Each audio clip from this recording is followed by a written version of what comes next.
Welcome to SSG law academy. हम कर रहे हैं यूनाइटेड नेशन का चार्टर। अब तक हमने इसके पर्पसेस एंड प्रिंसिपल के साथ साथ general assembly, security council, economic and social council, trusteeship council, ये ऑलरेडी इसके 4 ऑर्गन्स कर लिए हैं। आज हम इसी सीरीज में रिमेनिंग 2 ऑर्गन्स करेंगे सो दैट हमारा यूनाइटेड नेशन का जितने प्रिंसिपल ऑर्गन्स हैं वो कंप्लीट हो जाए। और ये किस एग्ज़ाम के लिए इम्पॉर्टेंट है? अगर आप यूपी जुडिशरी दे रहे हैं तो ये आपके लिए है, अगर आप नेट दे रहे हैं तो ये आपके लिए है, या फिर आप इंटरनेशनल लॉ का कोई पेपर दे रहे हैं तो ये आपके लिए है। तो सीधा आ जाते हैं हम यहाँ पे इंटरनेशनल कोर्ट ऑफ जस्टिस। इसे शुरू करने से पहले एक हिस्ट्री जान लेते हैं परमानेंट कोर्ट ऑफ जस्टिस की। बेसिकली जब फर्स्ट वर्ल्ड वॉर हुई तो लीग ऑफ नेशन करके एक ऑर्गेनाइजेशन बनाया गया, लेकिन वो फेल हो गई जैसे ही सेकेंड वर्ल्ड वॉर हुई। तो जब लीग ऑफ नेशन था तो उसका जो जुडिशियल ऑर्गन था वो परमानेंट कोर्ट ऑफ जस्टिस रहा। अब जब लीग ऑफ नेशन वर्केबल नहीं रहा, उसको हमें डिसॉल्व करना पड़ा, तो उसके लिए हमें यूएनओ को बनाया। जब यूएनओ बनाया तो उसका जो ऑर्गन बना तो वो बना इंटरनेशनल कोर्ट ऑफ जस्टिस। तो आर्टिकल 92 चैप्टर नंबर 14 में इंटरनेशनल कोर्ट ऑफ जस्टिस जो है वो कॉन्स्टिट्यूट होती है।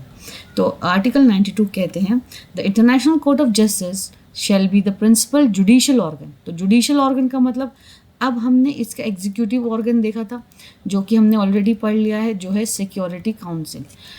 लेजिस्लेटिव ऑर्गन हमारा यूएनओ का था जो था जनरल असेंबली। तो now the third branch of the government is judicial organ. तो जुडिशियल ऑर्गन क्या रहा? International Court of Justice. It shall function in accordance with the annexed statute. Annexed का मतलब होता है एन अटैच्ड, और स्टैट्यू एक सेपरेट स्टैट्यू है इंटरनेशनल कोर्ट ऑफ जस्टिस का अपना खुद का, जिसके बेसिस पे ये फंक्शन करेंगी, जिसकी ऑलरेडी वीडियो हमारे चैनल पे अपलोडेड है। which is based upon the statute of the Permanent Court of International Justice and forms an integral part of present charter। तो जैसे मैंने बताया परमानेंट कोर्ट ऑफ जस्टिस के बारे में, तो उसी के बेसिस जो है वो ये नया स्टैट्यूट जो है वो रहा। आर्टिकल 93 बात करता है कि all members of United Nation are ipso facto. Ipso facto means by itself, मतलब ऑटोमेटिकली ये पार्टीज हो जाएंगी किसकी? Statute of International Court of Justice की।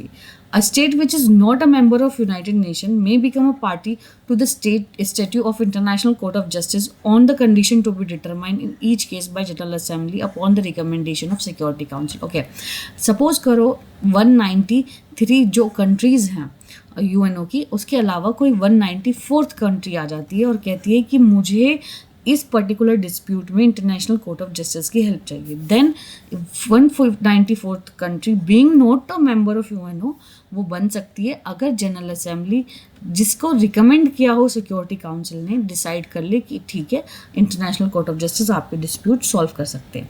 अदरवाइज दीज 193 मेंबर्स तो ये इप्सो फैक्टो मेंबर है, मतलब by itself they automatically become a member. Each member of United Nations undertakes to comply with the decision of International Court of Justice in any case in which it is party। ठीक है, तो वो compile हो जाएंगे उस decision को मानने के लिए जिसके लिए भी वो पार्टी रहेंगे।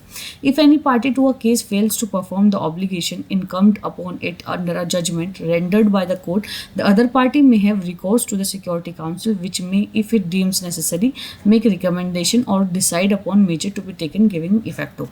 So basically ये 194 का सब क्लोज 2 कहता है कि that Security Council will implement the decision of the International Court of Justice. ठीक है, nothing in the present charter shall prevent members of the United Nation from entrusting the solution of their difference to other tribunals by virtue of agreement already in existence और which may be concluded in the future. ठीक है, जो already in existence में है उसको effect नहीं करेगी और जो फ्यूचर में बनेंगे उसको इफेक्ट नहीं करेगी।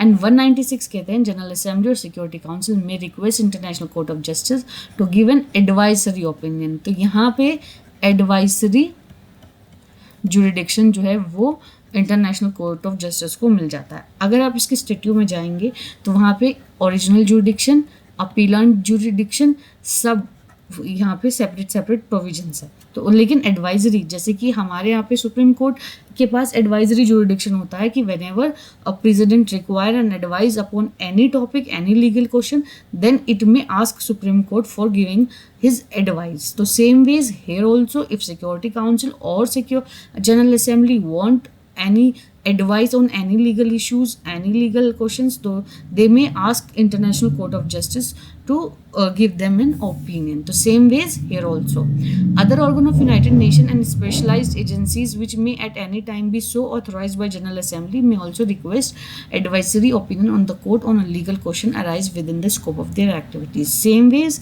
अगर कोई agencies हैं apart from general assembly and security council, उनकी सब एजेंसीज भी हो सकती हैं, और इनकी जो जैसे इकोनॉमिक एंड सोशल काउंसिल या ट्रस्टीशिप काउंसिल हो गए, उनकी जो एजेंसीज हैं, if they also want any advice upon any topic, so they can also ask Supreme Court, they may also ask International Court of Justice to give advice. तो same veg वो लोग भी यहाँ पे एडवाइजरी जुरिडिक्शन एक्सरसाइज कर सकते हैं.